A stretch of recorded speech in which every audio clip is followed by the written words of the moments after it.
Right now at 5, a rural Kansas bridge gives way in a dramatic collapse into the Neosho River. And we've got additional shower and thunderstorm chances this morning. Some of us already seeing those. We'll have a look at your forecast coming up. Plus, if you're planning to travel this holiday, you're not alone. AAA says this could be one of the busiest summer travel seasons in years. The 4 states' most watched news starts now. Well, good morning and welcome to the KOAM Morning News. It's 5 a.m. I'm Elise Snowy. And I'm Chris Warner, and I've said it before, I'm going to say it again. The first statement of science, the beginning of wisdom, is I do not know. Yes. I have, in 3.5 years doing the weather, or 3 years now, I guess, doing the weather here on the KOAM Morning News, I have never seen the future track be so completely off before. Wow. We didn't get all the storms in all the places at all the times that it suggested. Yes. It happens. Sometimes, it's off by a little bit. Storms are a little further north, a little further south. Maybe they develop an hour later or an hour earlier. Not necessarily the case this time. It didn't really work out as planned at all, but we do have storms out there now that we've got to talk about. Right now, quick look downtown Pittsburgh, looking good. We're looking good in Joplin as well from MoDOT camera at 20th and Rangeline. So here's what we do have are some thunderstorms developing. So looking at everything this morning, and going back to everything yesterday, it looks like the future track had information right. It just was well off on the timing, but that's okay. We've got some thunderstorms up here that are north of Mound City. Again, nothing strong, nothing severe at this point, which is certainly some good news. But we do have this thunderstorm. We've got some lightning, of course, associated with it. We've got some heavy rain up there. Light showers stretching just to the south of that from Shell City back toward Freedom there in far northern Bourbon County. And then we come all the way back outside of our immediate area. So we're heading back toward Ponca City, as you can see, to the west. And west of Pawhuska, we have additional showers and storms. And again, at this point, nothing strong, nothing severe, but some of them are starting to kick up a bit more lightning, especially here you can see north of Billings in Oklahoma, a little bit more lightning with that particular cell. So we did get some storms. And again, it just didn't play out as expected.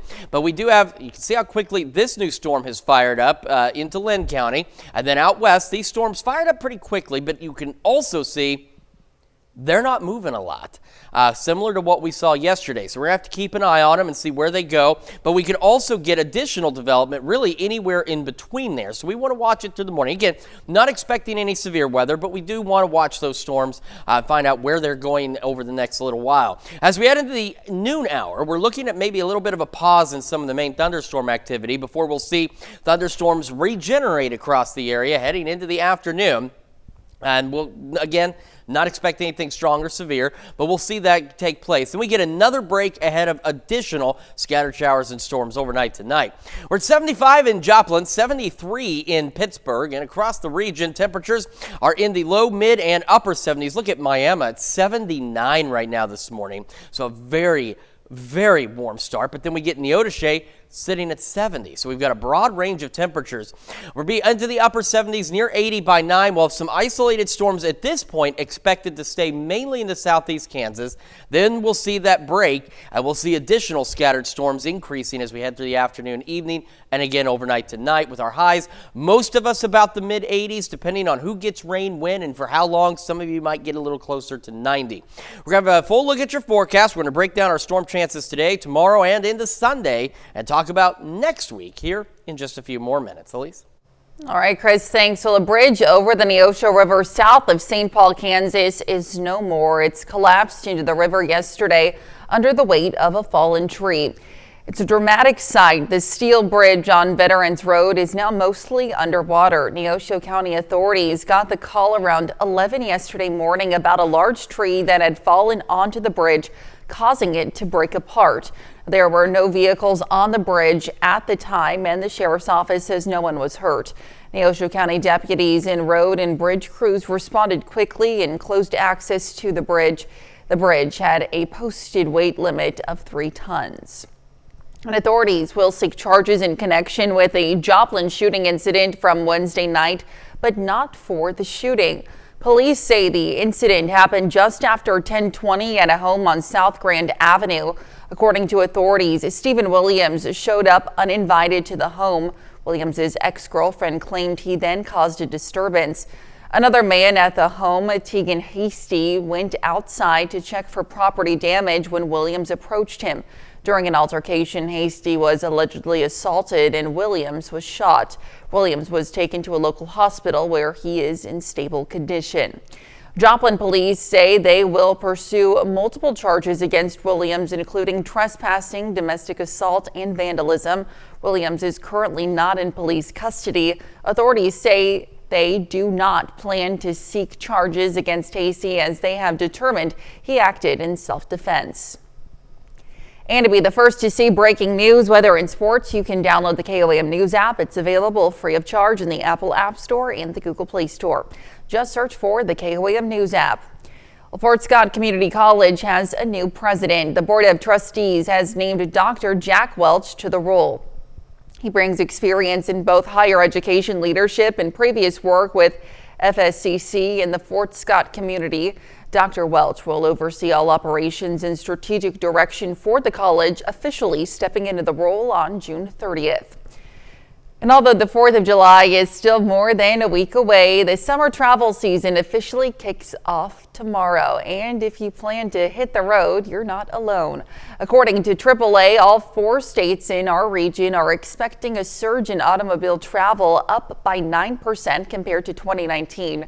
AAA can respond to breakdowns on the road, including some that are aggravated by the climbing temperatures. Now, if your 4th of July plans have you staying in the area, but you're looking for something to do, don't worry, we've got you covered. Simply scan this QR code and head over to KOAMNewsNow.com to check out a list of Independence Day events right here in our area. You can find great food, great live music, great family fun, and plenty of fireworks shows. Celebrate the holiday right here in the 4 states. Well, as the 4th of July nears, the sound of fireworks can be expected more and more. The sounds and smells from fireworks can act as a trigger for those with post-traumatic stress disorder, especially for veterans. According to the U.S. Department of Veterans Affairs, more than 7% of service members experience PTSD.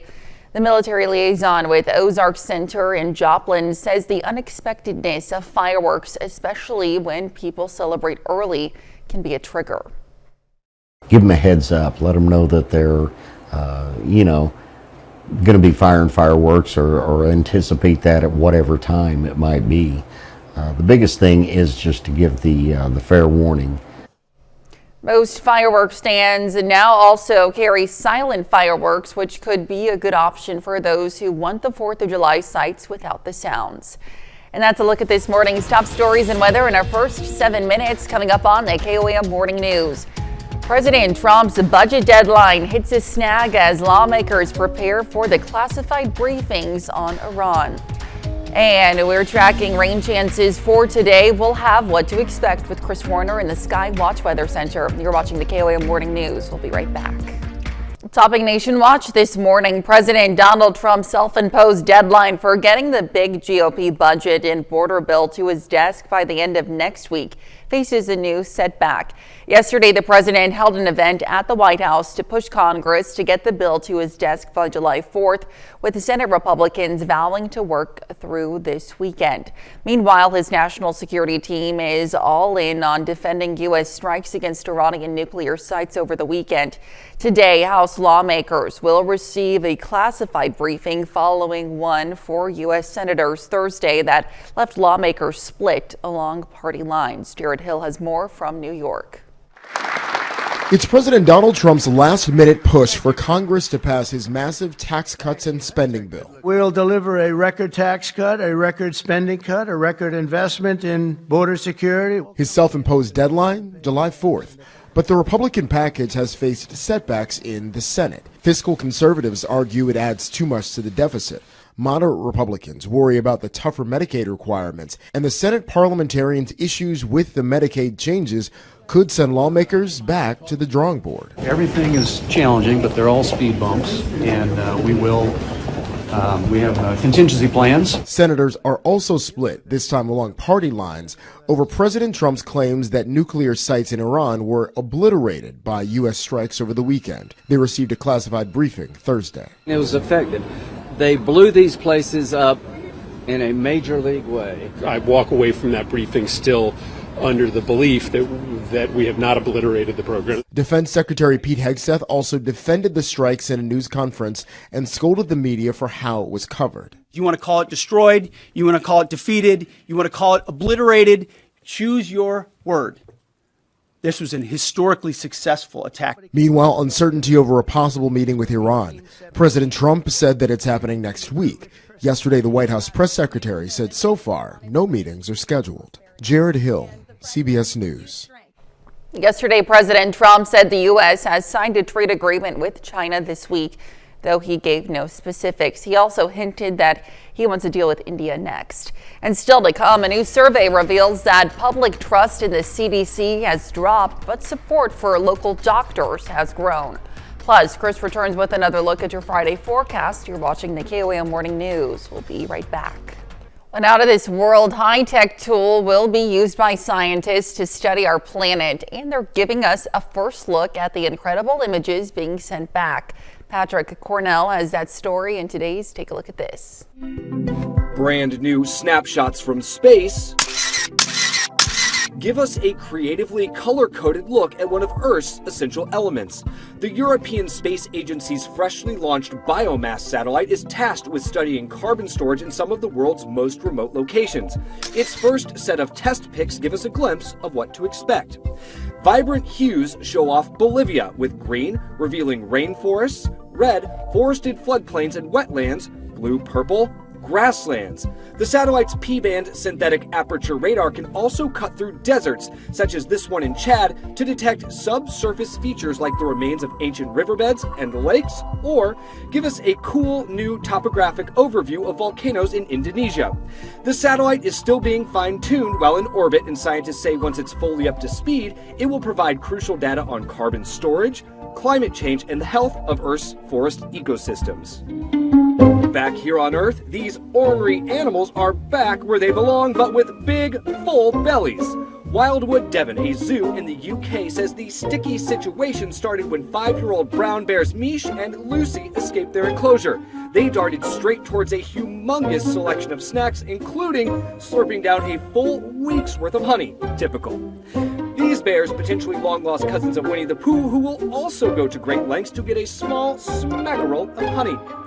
Caught sticky-handed, both happy bears promptly returned to their den and passed out.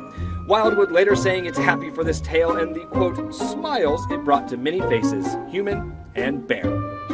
For Take a Look at This, I'm Patrick Cornell. Absolutely love it. Let's head over now to Chris for a quick look at your forecast. Yeah, we are looking at the Skywatch Storm Tracker as we have a few showers and storms out there. We're going to take another look at that, talk about the storms today, tomorrow, Sunday, and how next week is looking when we come back.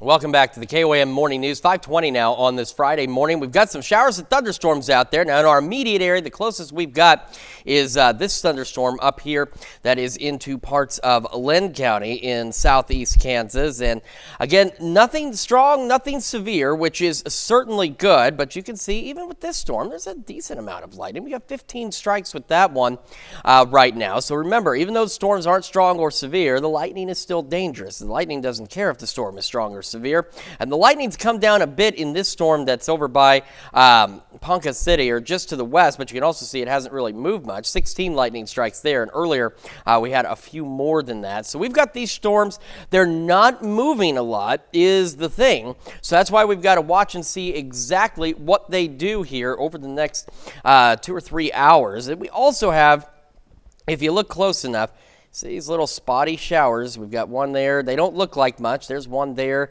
There, again, they don't look like a lot, but we have the possibility of thunderstorms filling in along that boundary. So stretching from the I-35 corridor back up to the north and east into our area, and then eventually curling around with that activity. So we'll wait and see if we see anything start to fill in. You can see these new storms, actually, these showers going up now near Burlington. So that's what we're talking about. We're eventually going to try and see if anything can join in over here. Like I said, not expecting severe weather, but it's a Friday.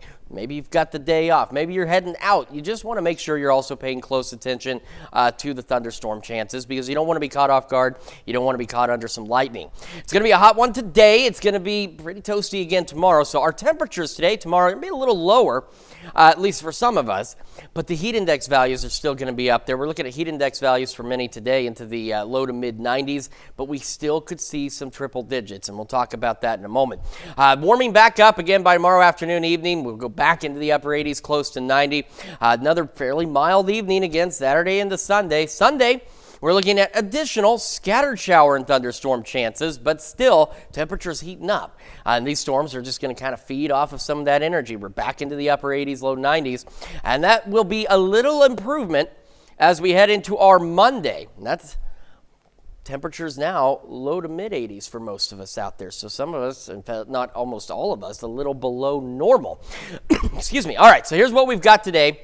We're looking at whatever thunderstorm activity we have this morning flares up, then kind of dies back out. It doesn't move a lot. So by about noon or so, we get a little break, maybe a couple isolated showers, and then we'll see new thunderstorms begin to develop this afternoon and begin to fill in across the area. As I mentioned with Future Track yesterday, it was off, and in all honesty, looking at all this other data, it's a little off, I think. Again, we're going to see, I think, a few more thunderstorms this afternoon. But by late evening, they do clear out. We'll have a few isolated showers, but as we go into Saturday, by mid-morning, some of us start to see some additional scattered showers and thunderstorms out there. Then we'll clear out again by Saturday afternoon, evening, maybe a couple isolated storms. And as we roll into Sunday, by mid-morning again, another round of isolated to scattered showers and thunderstorms for some of us out there. And those will continue again, isolated to widely scattered. Another break Sunday evening. As we go into Monday early morning and through the day on Monday, we're looking at more showers and thunderstorms. So isolated storms at this point expected mainly into southeast Kansas, parts of northeast Oklahoma. Depending on who gets rain and when, your temperatures there's going to be a wide variance in temperatures. Low 80s by 11 o'clock. Highs depending again on who gets cleared out, who doesn't. We're looking at most of us right about the mid 80s, but out in our western counties, getting close to 90 again, not out of the question. South winds around 5 to 10. Again, a few scattered showers, isolated storms as we go through the evening and overnight hours, back down in the low to mid 70s. We'll have those storm chances again today, tomorrow, Sunday, Monday, and then finally starting to wrap up by Tuesday. That does again keep us a little closer to normal. Then we get another pause, and we are still looking at some isolated or at least pop-up storms heading into the holiday weekend, but those again look to remain fairly isolated. So don't cancel your 4th of July plans. Just make sure you've got a dry location if you need to move real quick. Let's check your forecast. We're going to send it over to Lise with Health Watch. All right, Chris, thanks. Well, public trust in the Centers for Disease Control and Prevention plummeted during the COVID pandemic. A survey published in the journal PLOS showed confidence in the CDC dropped from 82% in 2020 to 56% in 2022. But public trust in local health departments and doctors has risen in recent years. And most Americans believe children should be vaccinated against measles in order to attend school. A survey by Harvard found 79% of parents say the measles, mumps, and rubella vaccine should be mandatory. The U.S. is currently in the midst of its worst measles outbreak in decades. 2 unvaccinated children have died. And if you're trying to solve a problem or come up with a great idea, the answer may be to sleep on it. A study in Germany found that people are more likely to have a sudden eureka moment after a deep sleep. Participants were given a simple task, and those who got deep sleep were more likely to figure out a trick to make the task easier. People who didn't sleep or who took short naps were less likely to come up with ideas. And that's a look at some of today's top health stories. We'll be right back. Right now at 5:30, students at Crowder College present research projects to their classmates. We've got some clouds out there. We have some showers and thunderstorms out there as well. We're going to have a look at your forecast coming up. Plus, a rock and roll legend helps cut the ribbon on a music-themed restaurant in Wyandotte. The 4 states' most watched news starts now. Well, good morning and welcome to the KOAM Morning News. It's 5:29. I'm Elise Snowy. I'm Chris Warner. It is now finally Friday. It's June the 27th, and they're about to wrap up the first full week of summer. And we are also about to enter July. Yes, we certainly are. And we're about to get a little bit on the soggy side, at least for some of us, as we head into this upcoming weekend. We do have some showers and storms out there right now. Oh, hold on. I apologize. It was in the right place. All right, let's look outside downtown Pittsburgh. Sorry, that's not downtown Pittsburgh. It was in the right place a second ago. Got a few clouds out there looking off towards the south and east. And then we'll go to the MoDOT camera. We got some mostly cloudy skies to start the day, as you can see from 20th and Range Line. And here's what we're looking at. We still have this thunderstorm trying to reorganize, it looks like, right up over Lynn County, now entering parts of western Bates County. In fact, if we just back this radar up just a little.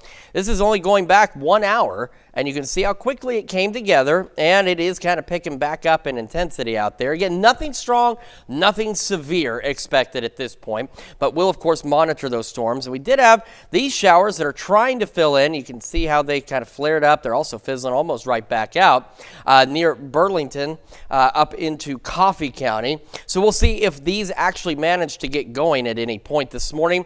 We're getting some, and very quickly, I do want to point out this and this are just some radar anomalies. In fact, we can back this up. You see, they don't move. That's not actually something there. But this, entering southwestern Chautauqua County, is, and we've got these thunderstorms stretching back near Winfield, south of Wellington into Kansas, and then still west of Ponca City. And we've got a little shower here that's north of Fairfax into Oklahoma, so just to the west of Pawhuska. So, again, no severe weather is expected with any of this at this point. I do want to emphasize that. We'll watch it. But you can see how we're getting new development now ahead of this batch down here to the north. And that's what's starting to push now into parts of southwestern Chautauqua County. And it's all slowly but surely trying to lift northeast. And it's part of this little boundary. And so that's why we get these little spotty showers. So we want to see if anything else is able to fill in the next hour or so and start bringing a few more shower thunderstorm chances to southeast Kansas. If that happens, the better chance for any shower and thunderstorms through at least the first half of our day will be into southeastern Kansas, parts of northeastern Oklahoma. Future tracks showing that we should get a little break by noon or so where we have just some isolated showers. Then we'll see new development of showers and thunderstorms as we push into the afternoon. And then another pause ahead of more showers and storms overnight tonight. Temperatures 75 in Joplin right now, 73 in Pittsburgh, and as widely varied as our temperatures are this morning, they will be that way this afternoon. And what I mean is, see, we've got Neosho, Parsons, 70 degrees, and you get down just not that far down into Miami, and we're almost 80 degrees. As we go through the day, depending on who has rain and when and who has cloud cover and how long it lasts, some of our western counties could end up reaching closer to 90, while the bulk of us may only reach about the mid-80s. So again, there's going to be some variance in temperatures. Isolated storms this morning, again, mainly into southeast Kansas. South winds 5 to 10. We get that break. Highs for most of us mid-80s, and we'll see those thunderstorm chances begin to return this afternoon and this evening. We're going to have another full look at your forecast, break down our storm chances, and what we're expecting into the weekend here in just a few more minutes. Elise? All right, Chris, thanks. Well, Upward Bound students at Crowder College in Neosho showcase their research projects to their peers. Upward Bound is a program for high school students whose parents did not attend college or have a disability.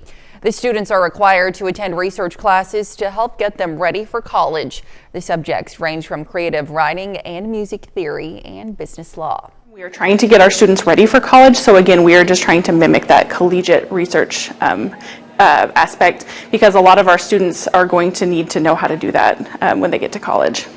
Well, these students are allowed to do research of their choosing as long as it is part of their class subject. Well, 5th and 6th grade summer school kids from Carl Junction hosted a lemonade stand yesterday. The idea came after reading a book called The Lemonade War. Students decided to have their own lemonade stand competition, but they also had another reason. They wanted to honor their friend who passed away last summer.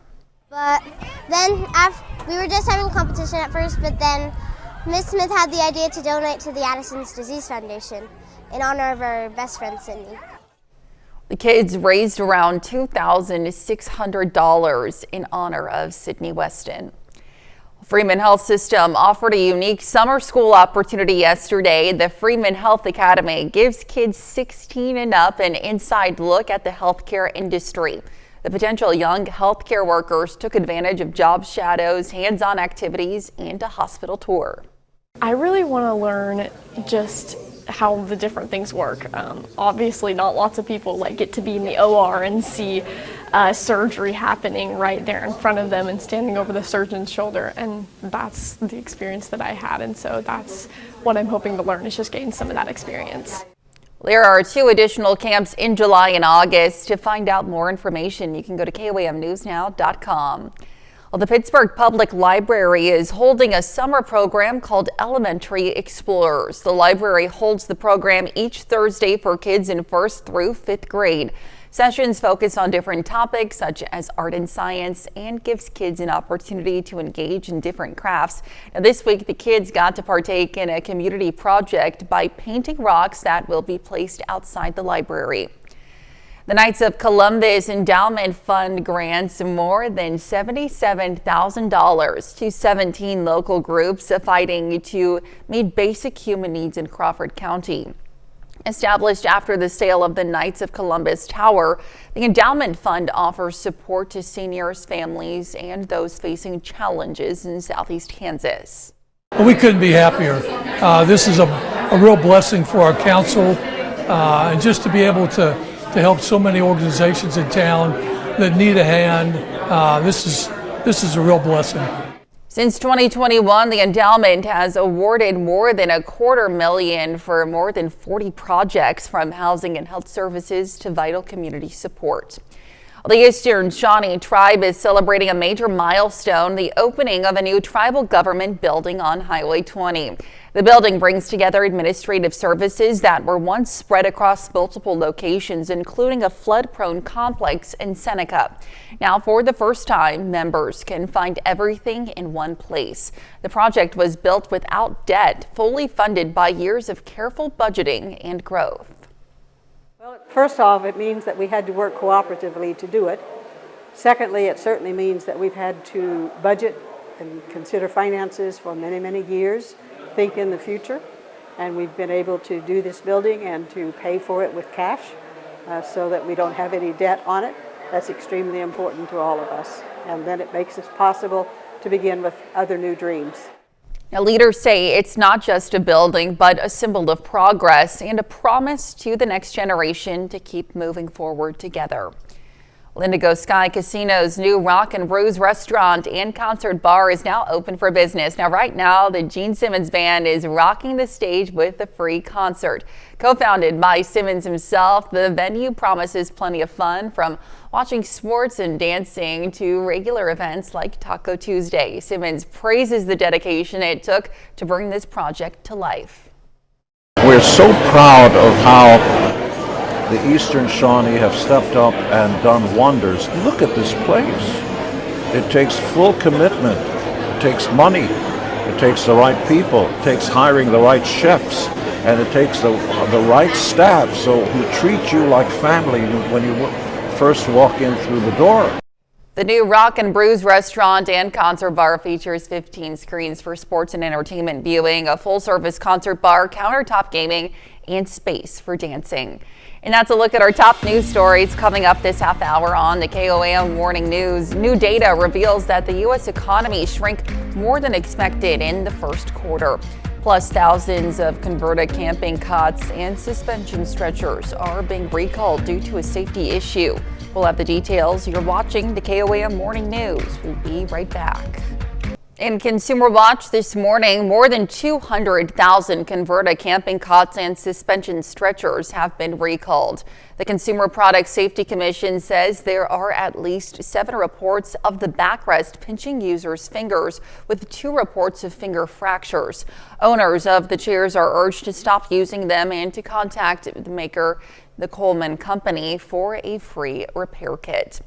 The U.S. economy shrank more than expected in the first 3 months of the year. A new Commerce Department data shows the country's gross domestic product fell at an annual rate of 0.5%, revised from 0.2%. First quarter growth was weighed down by increased imports as many Americans and companies rushed to stock up on goods before President Donald Trump's tariffs kicked in.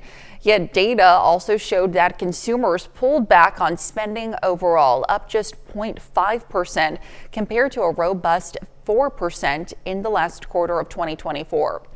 And Olive Garden is redefining the pool noodle. The Italian restaurant chain has released a new line of inflatables inspired by its entrees, from floating fettuccine to relaxing rigatoni. A limited quantity of pool noodles will be available Monday for $40 a piece.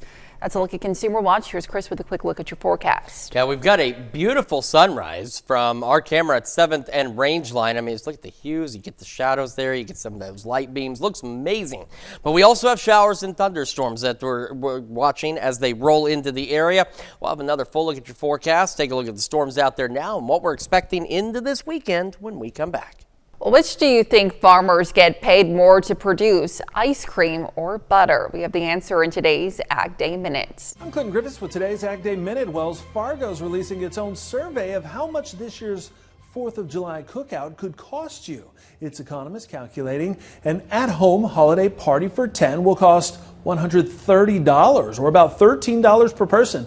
Now, it says beef and beverages are driving up this year's cost. We told you yesterday the American Farm Bureau Federation estimated the cost for 10 people to be $70.92. America's butter marketers are taking exception to Country Croc's labeling of its dairy-free salted butter. The American Butter Institute sending a complaint to the FDA. It says the plant-based spread's front label describes itself as a form of butter, which it says Congress has defined butter as a product made from milk. Country Crock says on its website that its products are 100% dairy-free.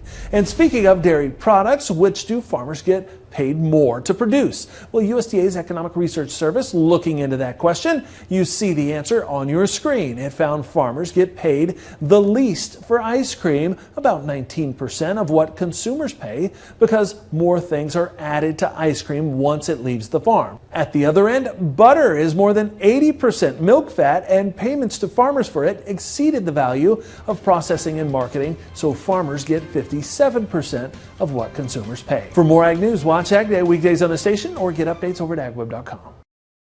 Let's head over to Chris for a full look at today's forecast. Yeah, we are, of course, going to start again with the Skywatch Storm Tracker because we've got some scattered showers and thunderstorms out there for us this morning. We have this one that's now in the eastern Bates County western Bates County, eastern Lynn County. Remember we talked about we were going to watch and see if anything filled in? Well, guess what it's trying to do? It is trying to fill in. So let's start up here, though. We're going to start with this storm up here. And again, nothing strong, nothing severe at this point, just some heavy rain and some lightning. So remember, the lightning is still dangerous, still can be deadly. So Butler, I-49, if anybody, for any reason, you're traveling north, maybe you're closer to this, you're up in Nevada, you're heading up to KC or something today, just be prepared for some showers, thunderstorms, some heavier rain out there. Now, if I can get this to function again for us, we're going to take a quick jog around the area on this map. Like I said, it's all a matter of if it will work, and it is. That's a miracle. All right, let's drag this sucker back to the west here. So you can see we've got these little showers. We've got a little thunder shower. No lightning yet being detected, but just west of Yates Center on 54. Well, really just north of 54 here. Some heavier rain. We've got showers beginning to try and fill in back off the back of that storm, pushing back down to the west and eventually down to the southwest. So we'll head a little further southwest. We've got a little shower east of Janesville into Greenwood County. And as we head into southern and southwestern, really, Chautauqua County, another thunderstorm just outside of Cedarvale, slowly trying to lift off to the north and west. And then we've got that bigger complex that's still out of our area. It's back still toward Ponca City, I-35.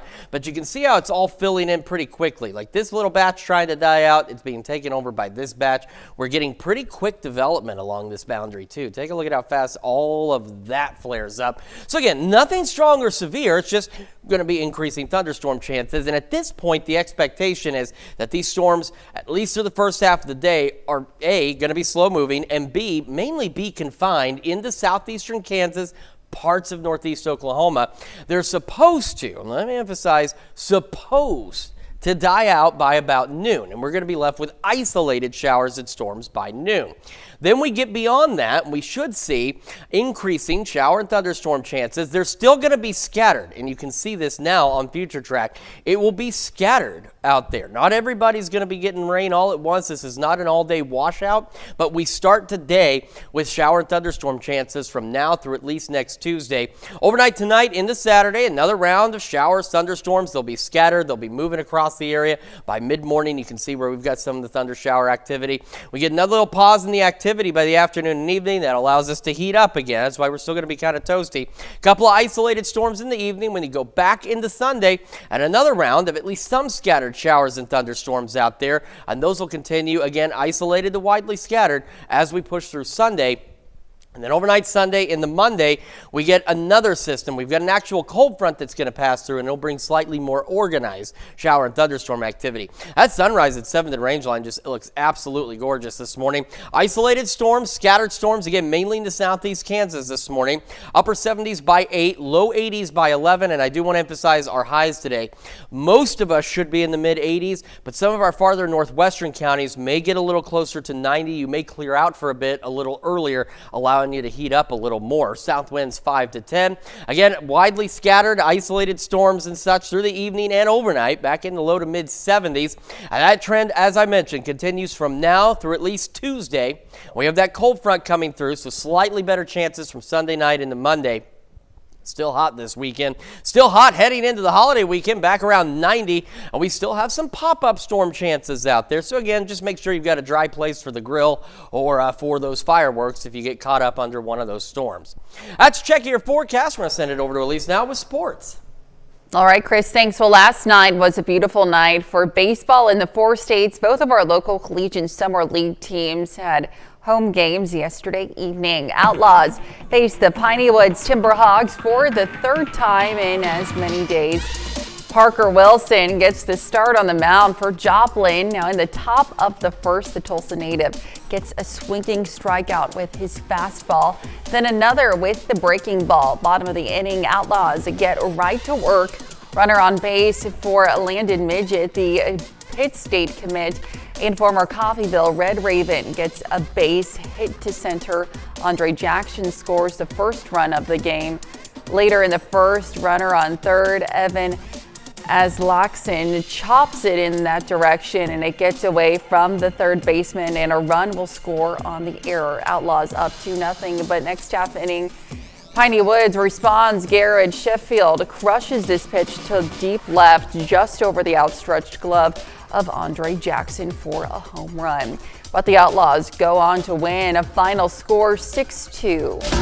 The Griffins take on the Renegades at George T. Lyons Stadium. In the 1st, Cole Collins nibs one to short. The shortstop comes in to make the play, but the ball goes under his glove. Collins gets on with a single, but next batter, Shedrach Salazar grounds it to short again, and this time the Renegades turn the double play to end the inning.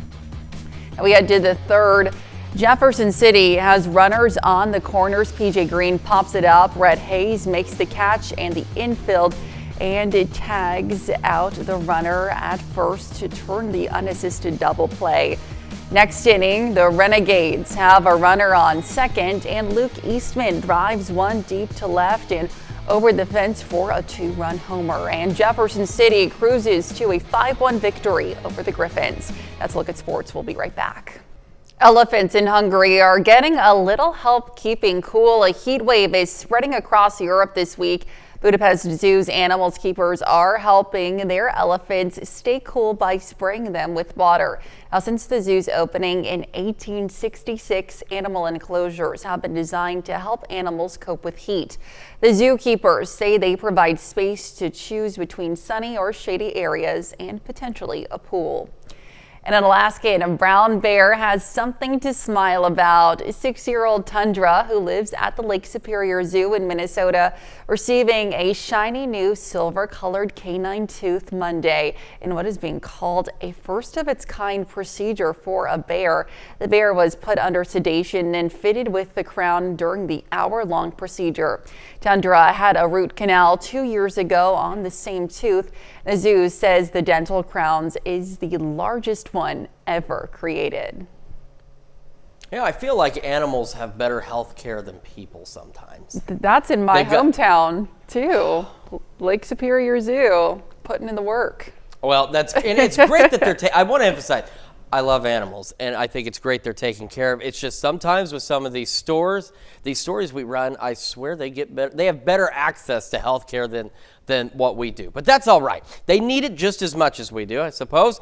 Beautiful sunrise, 7th and range line, mostly cloudy skies. We've got thunderstorms out there right now. We're expecting a few more, primarily at this point into southeast Kansas through the first portion of our day. Upper 70s by 8, low 80s by 11. And again, I do want to emphasize, we have a wide range of temperatures this morning already. We've got some locations at 70. We've got others near 80.